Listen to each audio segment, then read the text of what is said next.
So I've been using ChatGPT for over a year now. And honestly, my business has grown from using ChatGPT versus when I wasn't using it. So in this particular video, I'm going to show you what I use ChatGPT for, how I use it, and then how you can also begin to use it for your own business.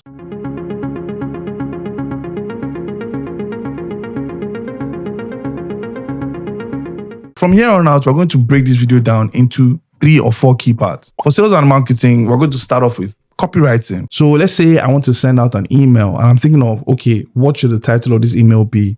What should be the subtitle or the subtext?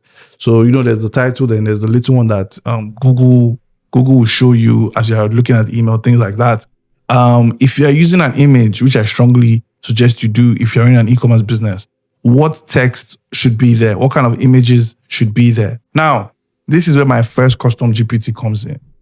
Introducing Benji. So Benji is now my copywriting and business development assistant, right? So when it comes to that, I literally just go to Benji and I start asking him questions. Now, if you're on the free version, you might not be able to get access to Benji. I don't think custom GPTs work because everybody that is on the paid version, if they want access to Benji, they can actually get access to Benji. But if you're on the free version, you can't get access to Benji. But that doesn't mean the free version is bad. It still gives you enough, okay? Now, what I want you to do is just use ChatGPT, even if it's the free version. I can guarantee you within 2 months is even too much. Within 1 month, you will pay for the Plus, Chat Plus. I say this because of the amount of work you'll be able to optimize. Like the way your productivity will improve, it will shock you. But yeah, so that's for copywriting. Now, the next one is UGC and influencer research. And this is 2 ways.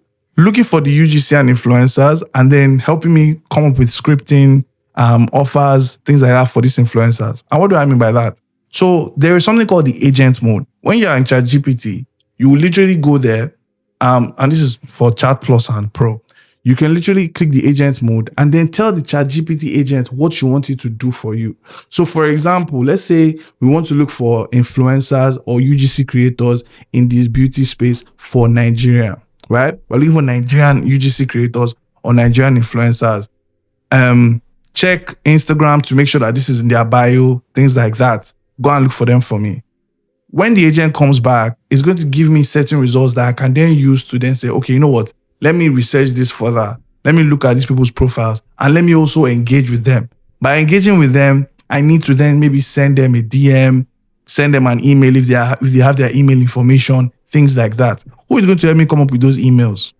Benji. Now, when the influencer or the UGC creator has agreed to work with us, okay, they need a script.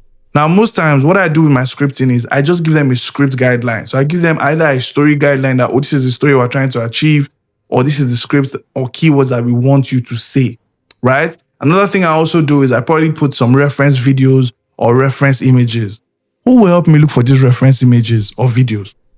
ChatGPT. Now, I would use the agent to do all of this and to give me either links or the copy itself that I can then send to these influencers. So when it comes to developing a business, I need you to understand that it typically works in 2 ways. Either you introduce new products or you go and look for new customers. Mostly those 2 versions, right? Well, there's a third option where you can optimize your existing product to become more affordable for you or reduce the cost. There's that. But that's not really new business development. Well, it is anyway, sharp, but you get my drift. Anyways, one thing I've done with ChatGPT is I've actually looked for new places to list products. So let's say, for example, you are trying to list products in multiple marketplaces. There are some marketplaces that you've never heard of before. You think it's only Amazon? You think it's only eBay? You think it's only Jumia? You think it's only Konga? You're in for a shocker. Mad. See what I did there? Anyways, I used to bust my head sometimes. What was I? Anyways, you can use ChatGPT's agent to actually begin to look for specific marketplaces for your own product. So if you're in Nigeria, you put Nigeria there. If you are in the UK, the US, Canada, Germany, wherever it might be. Now, if you're looking for new products, this is probably where a lot of us would leverage ChatGPT. let's say we sell these glasses, right? These are blue light recommended glasses. Okay, good. Now, if I want to introduce a new product, I can ask ChatGPT 2 questions. I can ask ChatGPT to either think of new product ideas from a glasses standpoint. So, oh, what other kind of glasses can we give to this customer? Things like that. Or I can ask ChatGPT, alongside these glasses, what other products can I also offer to this kind of customer? And then, let ChatGPT do its thing. That's pretty much how you want to use ChatGPT for business development. Next up, we have technical support. When you're talking to ChatGPT, you have to create what is called a prompt or use a prompt to communicate with ChatGPT. Now, prompts they can be easy and they can be complicated at the same time, depending on what you're trying to do with ChatGPT. So I actually have my own custom GPT.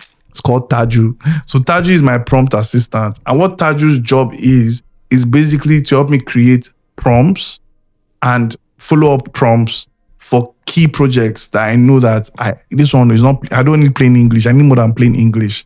Because let's say I'm working on a project where I need to build a website. I need to build a web app. Maybe I'm using a platform like Lovable or maybe even Hostinger, depending. The prompts I need to put in these particular platforms to generate or get what I want, I first need to test it out. I always test it out with ChatGPT, right? So I tested out with ChatGPT using my prompt assistant, Taju. Now, when it comes to limitations, there are 3 key limitations that I want us to focus on here.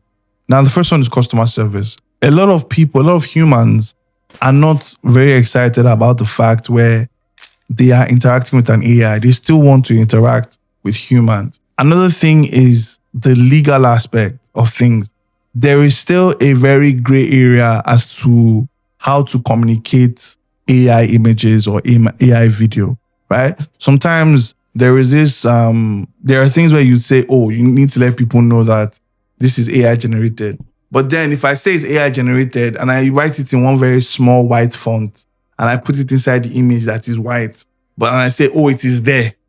You see, you get what I mean? So there's a gray area when it comes to the legal aspect of things that we need to call out and we need to understand how to position for that, right? And then the third one is relationships. Relationships in the sense where running an e-commerce business, it's a bit lonely, right? And I say this is a bit lonely because all I need is my laptop. Somebody else can have the product, especially if you're dropshipping. Somebody else can have the product. I don't even need to be near that person, right? So it can get a bit lonely when you then add AI to the mix. So you just find yourself communicating with the AI tool all day.